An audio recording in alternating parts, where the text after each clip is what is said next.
Hello friends, कैसे हैं आप सभी। तो एक बार फिर से स्वागत है आपका हमारे चैनल ऑन अध्यापक एकेडमी पर, जहां हम करते हैं CTET SST पेपर 2 की प्रिपरेशन। तो आज का हमारा video history class 7 part first रहेगा। इसमें हम चैप्टर फर्स्ट और सेकंड कंप्लीट करेंगे। पिछली वीडियोस में हमने क्लास 7 की पॉलिटिकल साइंस कंप्लीट की थी, अब हम 8th की करेंगे। तो पिछली वीडियोस जो होती थी हमारी वो PPT के थ्रू होती थी, पर अब टाइम कम है, इसलिए हमने ये अपने PDF से बनाई हुई वीडियो है ये हमारे। तो आई होप आप कोऑपरेट करेंगे मेरे साथ।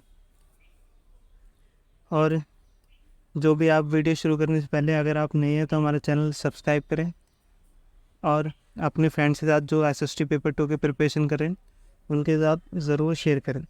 तो चलते हैं वीडियो की तरफ। तो वीडियोस में बहुत सी बातें बहुत शॉर्ट्स में लिखी गई हैं, तो आप उन्हें समझने की कोशिश कीजिएगा और ये नोट्स आपके पेपर के टाइम रिवीजन में भी बहुत हेल्प करेंगे। तो चलिए देखते हैं। तो हम सब पहला चैप्टर है 1000 वर्षों के दौरान हुए परिवर्तनों की पड़ताल। तो चलिए देखता हूँ। इसमें पहला नाम आता है अल इदरीसी का। ये कौन था? ये एक अरब का भूगोलवेत्ता था और इसने एक मानचित्र बनाया था जो कि 1154 में बनाया था। और उसमें इस दुनिया के बहुत बड़ा मानचित्र बनाया था उसमें, और इसमें भारतीय उपमहाद्वीप का भी उल्लेख किया गया था। तो ये केवल इम्पोर्टेंट इतना है कि अल इदरीसी कहाँ का भूगोलवेत्ता था। तो हमारा आंसर रहेगा अरब का। आगे देखते हैं। अब है मिन्हाज अल सिराज।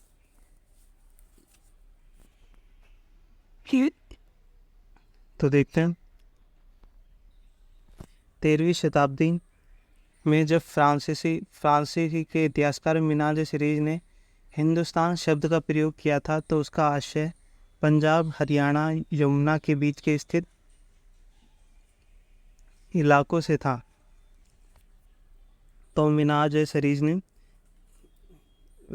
हिंदुस्तान शब्द का प्रयोग किया 13वीं शताब्दी में, और ये क्या था? ये फारसी इतिहासकार था और हिंदुस्तान से आशय उसका पंजाब, हरियाणा और गंगा यमुना के बीच के क्षेत्र था। और इसने इस शब्द का राजनीतिक अर्थ में उन इलाकों के लिए इस्तेमाल किया गया था जो कि दिल्ली के सुल्तान के अधिकार के क्षेत्र में आते थे। अब देखते हैं। हमारे यहाँ दो तरह की लिपियों की बात की गई है, नस्तलिक लिपि और शिकिस्त लिपि। तो नस्तलिक लिपि क्या थी? ये बाईं ओर लिखी जाती थी और वर्ण जोड़कर धारा प्रभाव के रूप में लिखी जाती थी। और हमारी शिकिस्त लिपि क्या थी? ये दाईं ओर आदि संगन, संक्षिप्त और कठिन थी। अब देखते हैं 700 से 1750 के बीच हुए परिवर्तन। तो इस काल में अलग अलग समय पर नई प्रौद्योगिकी जैसे सिंचाई में रहत, कताई में चरखे और युद्ध में आग्नेय शास्त्रों का इस्तेमाल शुरू होने लगा।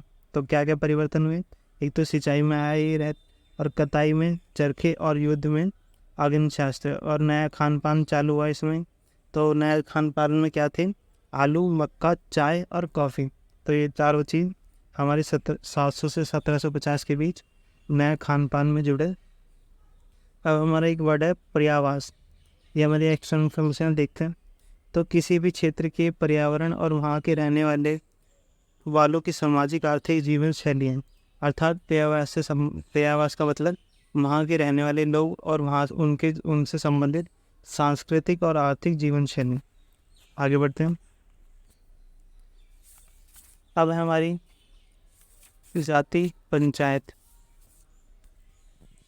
तो जो जातियाँ थी अधिकतर वे अपने बड़े बुजुर्गों की एक बैठक बुलाती थी जिसे जाति पंचायत कहा जाता था। तो जाति पंचायत ही नियम बनाती थी और न्याय भी करती थी, और इसका निर्णय सभी को मानना पड़ता था। अब आगे देखते हैं। गयासुद्दीन बलबन के बारे में कुछ दिया गया है। तो वह विशाल साम्राज्य का शासक था जो पूर्व में बंगाल से लेकर पश्चिम में अफगानिस्तान की गजनी तक फैला और संपूर्ण भारत दक्षिण भारत में तो उसका साम्राज्य था। पूर्व में बंगाल से लेकर पश्चिम में अफगानिस्तान की गजनी तक और संपूर्ण दक्षिण भारत में।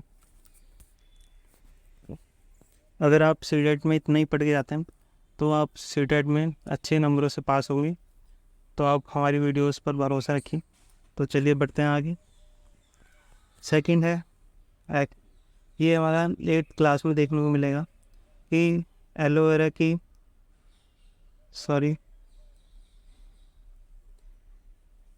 की गुफा 15 जिसमें विष्णु को नरसिंह रूप में दिखाया गया है, यह राष्ट्रकूट काल की कृति है। तो वराह रूप में नरसिंह रूप में दिखाया गया है विष्णु को, यह किस काल की कृति है? तो ये राष्ट्रकूट की कृति है।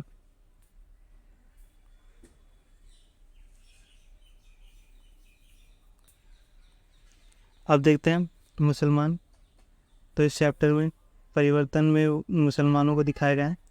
तो भारत में कुरान शरीफ का संदेश 7वीं सदी में व्यापारियों के जरिए आया। तो कब आया? तो 7वीं सदी में जो व्यापारी आए थे भारत, उनके ज़रिए कुरान शरीफ का संदेश आया। और मुसलमानों में कुछ इम्पोर्टेंट टर्म्स थी, उन्हें देखते हैं। एक तो उलेमा, दूसरा शिया, दूसरा सुन्नी। तो इनको देखते हैं। तो उलेमा कौन होते थे? तो इस्लाम के विद्वान होते थे और धर्मशास्त्र व न्यायशास्त्री होते थे। तो उलेमा से तात्पर्य जो इस्लाम के विद्वान, धर्मशास्त्र और न्यायशास्त्री होते थे। और शिया पैगंबर साहब के दामाद अली के नेता मानते थे। तो मुसलमान धर्म 2 भागों में बट गया था, शिया और सुन्नी। तो जो पैगंबर साहब के दामाद को असली वारिस मानते थे उन्हें शिया कहा जाता था, और सुन्नी किन्हें कहा जाता था? जो खलीफाओं के प्रभुत्व को स्वीकार करते थे। ठीक है। और नेक्स्ट है इस्लामी न्याय सिद्धांत। तो ये 2 न्याय सिद्धांतों का उल्लेख किया गया है। पहला हनफी, दूसरा शफी। तो इन दोनों के ज़रिए इस्लामी न्याय कानून चलता था। आगे देखते हैं। ज़ियादुन बरनी 14वीं सदी का इतिहासकार था। तो आप देख सकते हैं केवल वही पॉइंट्स लिखे हुए हैं नोट्स में जो कि सीटेट में पूछे जाते हैं। तो आप इन्हें ध्यान से पढ़िएगा और एक पॉइंट बड़े गौर से सुनिएगा और इन्हें बार बार रिवाइज कीजिएगा ताकि सीटेट में आपको कोई कन्फ्यूज़न पैदा ना हो। अब हमारा है सेकंड चैप्टर, नए राज्य और राज्य। तो देखते हैं। तो स्टार्टिंग होती है 7वीं शताब्दी में कई राजवंशों का उदय हुआ। तो पहले कुछ शब्दार्थ देख लेते हैं। मतहत या सामंत किन्हें कहा जाता था?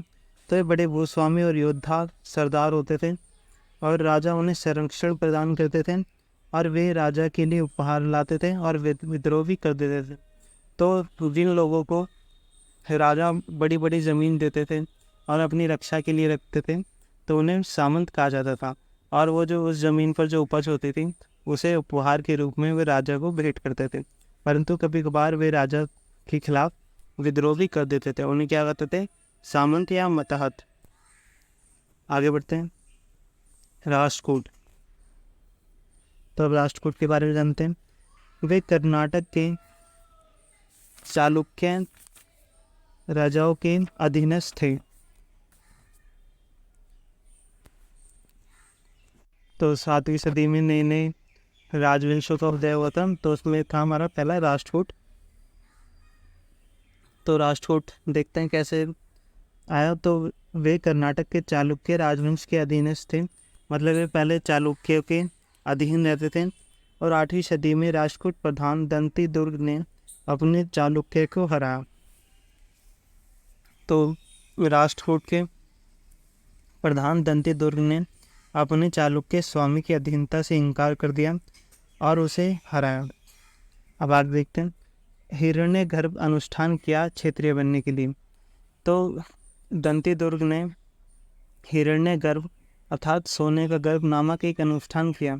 जब यह अनुष्ठान ब्राह्मणों की सहायता से संपन्न किया जाता था तो यह माना जाता था कि इससे याजक जन्मा क्षेत्रीय न होते हुए भी क्षेत्रीय के रूप में द्वारा क्षेत्रीयत्व प्राप्त कर लेता था।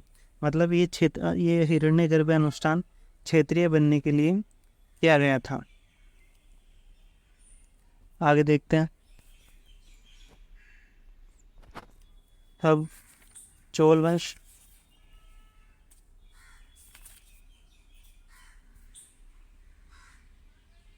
ये हमारी एक्स्ट्रा इन्फॉर्मेशन है कि चोल वंश में 400 से ज़्यादा कर मिलते थे और उनमें था सबसे उल्लेखित वेट्टी। तो वेट्टी किसे कहते थे? जो जबरन कर लिया जाता था, ये सबसे उल्लेखनीय था 400 करों में से। और एक शब्द आता है हमारा कदमई। कदमई का अर्थ था हमारा भूस्वामी। तो तमिलनाडु में शासन करने वाले चोल वंशों के अभिलेख में मिलता है ये। तो एक कदमई किसे कहा जाता था? जो भूस्वामी होते थे। और वेट्टी क्या होता था? ये जबरन कर होता था। आगे देखते हैं।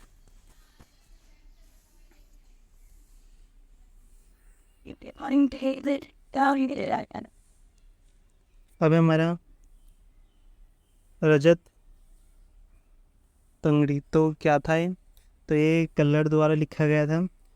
इसमें कश्मीर के बारे में था और ये 12वीं शताब्दी में लिखा गया था और भाषा कौन सी थी? संस्कृत। आगे बढ़ते हैं। अब कन्नौज नगर के बारे में जानते हैं। ये गंगा घाटी में था। यहाँ 3 राजा आपस में लड़े। कौन से? गुज्जर प्रतिहार, राजकोट और पाल। और इसे द्विपक्षीय संघर्ष भी कहा जाता है। तो कहाँ लड़े थे? कन्नौज नगर के लिए। आगे बढ़ते हैं। अब अफगानिस्तान की गजनी का सुल्तान मोहम्मद महमूद। तो देखते हैं सुल्तान महमूद के बारे में। तो यह मंदिरों को अपना निशाना बनाता था और 997 से 1023 तक उसने शासन किया।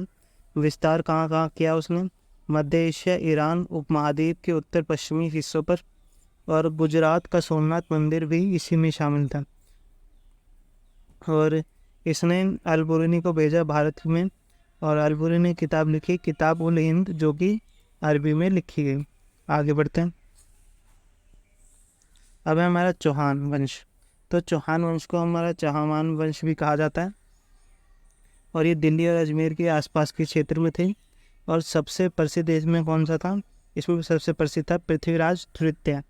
इसे सुल्तान मोहम्मद गोरी ने अफगान शासकों को 1191 में हराया। तो पृथ्वीराज तृतीय और मोहम्मद गोरी में पहला युद्ध हुआ था 1191 में, जिसमें मोहम्मद गोरी को हरा दिया गया था। और दूसरा हुआ था 1192 में, जो तराइन का युद्ध के नाम से जाना जाता है।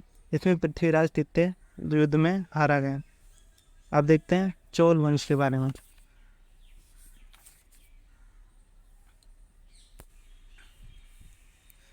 तो कावेरी डेल्टा में मुटियार नामक परिवार की सत्ता थी। चोल वंश के विजयालय ने 9वीं सदी के मध्य में मुटियारों को हराकर डेल्टा पर कब्जा कर लिया और उसने वहाँ तंजावुर शहर और निशम शूदनी का मंदिर बनाया। तो चोल वंश कैसे अस्तित्व में आए? कि पहले कावेरी डेल्टा पर मुटियार नामक परिवार की सत्ता थी। फिर चोल वंश के विजयालय ने उन्हें हराया और वहाँ पर तंजावुर शहर और निशम शूदनी का मंदिर बनाया। आगे देखते हैं। तो इसमें देखते हैं कि शक्तिशाली चोल शासक कौन था? तो ये सबसे शक्तिशाली था राजराज प्रथम। तो शक्तिशाली चोल शासक 985 में राजा बना और राजराज प्रथम का पुत्र था राजेंद्र प्रथम। उसने गंगा घाटी, श्रीलंका, दक्षिण पूर्व एशिया के देशों पर हमला किया और उसने जल सेना बनाई। इसके 2 महत्वपूर्ण कारण हैं, आप याद रखिएगा। अब जानते हैं चोल मंदिर। तो चोल मंदिर बाय राजराज व राजेंद्र प्रथम द्वारा बनाए गए और ये मंदिर बस्तियों के केंद्र बन गए, क्योंकि जहाँ जहाँ मंदिर बनते थे वहाँ लोगों के आवाजाही अधिक होती थी, इसलिए आसपास इनकी बस्ती बन गई और ये शिल्प उत्पादन के केंद्र भी बन गई। आगे देखते हैं। तंजावुर व गंगा कोट चोलपुर का मंदिर भी इन्होंने बनाया और चोल कांस्य प्रतिमाएं सबसे अच्छी थी। मतलब ये सबसे अच्छी कांस्य प्रतिमाएं कौन सी थी? चोल शासक थी। आगे देखते हैं। बड़े पैमाने पर फसल लगाई। एक साल में 2 फसलें होती थी और सिंचाई की कृत्रिम रूप से भी की जाती थी। तो कृषि चोल काल में बड़े बड़े पैमाने पर लगाई जाती थी। एक साल में 2 फसलें उगाई जाती थी और सिंचाई कृत्रिम रूप से की जाती थी। आगे बढ़ते हैं। इसमें कुछ शब्द हैं। तो साम्राज्य चोल शासकों में नए नए शब्द आए, उसमें देखते हैं। पहला है और क्या किसे कहते थे? किसानों की बस्ती। दूसरा नाडु, तो और के गाँवों को नाडु कहते थे, मतलब जित यहाँ भी और बसते थे उनके सारे समूह को क्या कहते थे? नाडु। और ये न्याय करने और कर वसूलने का कार्य भी करते थे। आगे देखते हैं। वेलेल्ला जाति के किसान, तो वेलेल्ला जाति के किसान नाडु के कामकाज का सर्वेक्षण करते थे और उन पर नियंत्रण रखते थे। किस पे? नाडु पर। आगे देखते हैं। अब हमारा है मोवेन वेलन, तो ये 3 राजाओं को सेवा प्रदान करने वाला किसान होता था, अर्थात जो किसान 3 राजाओं की सेवा करता था उसे उपाधि दी जाती थी मोवेन वेलन की। और रियार किसे कहते थे? तो ये भी एक तरह की प्रधान जैसी उपाधियाँ थीं। आगे बढ़ते हैं। अब इसमें हमारे थोड़ा सा इन्फॉर्मेशन ले लेते हैं कि गुज्जर प्रतिहार कहाँ के थे। ये गुजरात और राजस्थान के आसपास थे। राजपूत हमारे पश्चिम दक्कन अर्थात महाराष्ट्र के आसपास थे। पाल हमारे बंगाल बिहार में थे और चेर केरल में थे। और चोल हमारे तमिलनाडु में थे। और उत्कल तट कहाँ कहा जाता है? उड़ीसा में। और पांडे हमारे दक्षिण तमिलनाडु में थे। तो देख सकते हैं पांडे दक्षिण तमिलनाडु में थे। आपको इस वीडियो में बहुत सारी इन्फॉर्मेशन मिलेंगी जो कि आपके सीटेट क्लियर करने में बहुत हेल्पफुल रहेगी। और ये वीडियो ना केवल सीटेट बल्कि DSSB KVS इन सभी में आपकी बहुत हेल्प करेगी। और इन वीडियो से आपका आगे के एग्ज़ाम के लिए बेस बनेगा। तो आगे देखते हैं। चोल भूमि के प्रकार, तो चोल भूमि के प्रकार दिए गए हैं। पहला है वेलन वगाई, तो इसे गैर ब्राह्मण किसान भूमि कहा जाता था। ब्रह्मदिया, तो ब्राह्मणों को उपहार में दी जाने वाली भूमि थी। शाला भोग, ये विद्यालय के लिए दी जाने वाली भूमि थी। और तिरुमुट्टिक पुन्नी, तो ये मंदिरों को उपहार में दी जाती थी। और नेक्स्ट है पन्नी चंदनम, तो ये जैन संस्थाओं को दी जाने वाली भूमि थी। तो फ्रेंड्स, आज का वीडियो हम यहीं को फिनिश करते हैं। नेक्स्ट वीडियो में हम बच्चे चैप्टर्स कंप्लीट करेंगे। आई होप आपको वीडियो अच्छी लगेगी। इसे ज़्यादा से ज़्यादा शेयर करें ताकि हम आपको और अच्छे से अच्छा कंटेंट प्रोवाइड करें जल्द से जल्द आपके सीटेट से पहले। धन्यवाद।